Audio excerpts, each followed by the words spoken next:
சென்னை தலைமை செயலகத்தில் சபாநாயகர் அப்பாவு செய்தியாளர்களை சந்தித்து வருகிறார். அதன் நேரடி காட்சிகளை தற்போது பார்க்கலாம்.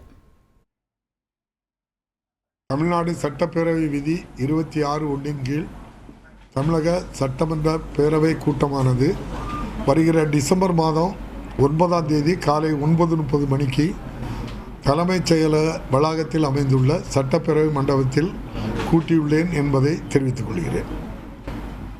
நன்றி, வணக்கம். அது அலுவல் ஆய்வுக்குழு கூடி முடிவெடுக்கும்.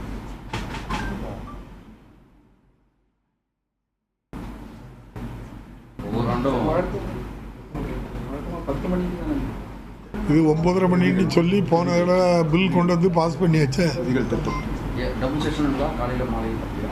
அது நான் எப்படி முடிவு பண்ண முடியும்? அலுவல் ஆய்வுக்குழு பிஏசி கூடி முடிவெடுக்கும்.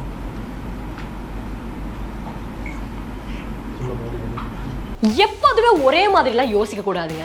இங்க ஒருத்தர் ஒருங்கிணைந்த விவசாயத்துல வருஷம் முழுக்க பல லட்சம் ரூபாய் சம்பாதிக்கிறார். எப்படின்னு தெரிஞ்சுக்க ஃப்ரீடம் ஆப்பை டவுன்லோட் பண்ணுங்க. சரிதானே? 100 நாட்கள் ஒரு ஆண்டுல சட்டப்பேரவை கூடுவோம். இந்த ஆண்டுகள் எத்தனை முறை வந்திருக்கும்? ஆண்டு முடியும் போது கணக்கு உங்கள்கிட்ட இருக்குல்ல? அது நம்ம அலுவல் ஆய்வுக்குழு கூடி பேசி முடிவெடுக்கிற நாள் தான் நடத்த முடியுமே தவிர என் விருப்பத்துக்கு நான் 100 நாள் வைக்க போகிறேன்னு நான் சொல்ல முடியாது.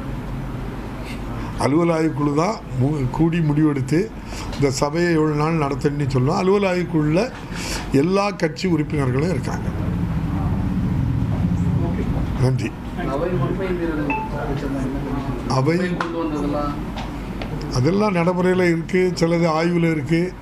அதெல்லாம் அந்தந்த பணிகள் நடந்துக்கிட்டே இருக்கும். நடவடிக்கைகள் தேவையான இடங்களில் தேவையான நடவடிக்கை எடுக்கும்.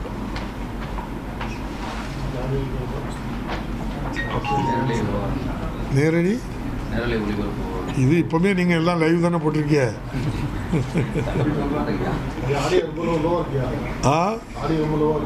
சட்டமன்றமும் நீங்கள் எல்லாமே லைவில் தான் ஓடிக்கிட்டு இருக்கு. சட்டமன்றம் படிப்படியாட்டு முழுமையாட்டு சட்டமன்ற கூட்டத்தொடர் முழுமையாக லைவ் பண்ணுறதுக்கு வேண்டிய நடவடிக்கைகள் எடுக்கப்பட்டு வருகிறது.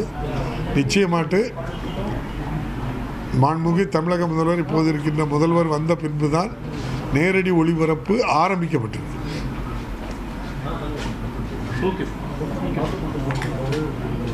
வெளிநாடுகள்லாம் பயணம் போயிருந்தீங்க, சட்டப்பேரவை அங்கே பெருமையாக பேசுகிறாங்களா?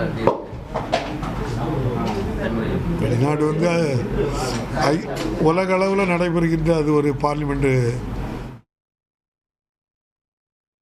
சென்னை தலைமை செயலகத்தில் சபாநாயகர் அப்பாவு செய்தியாளர்களை சந்தித்தார். அதன் நேரடி காட்சிகளை நாம் பார்த்தோம்.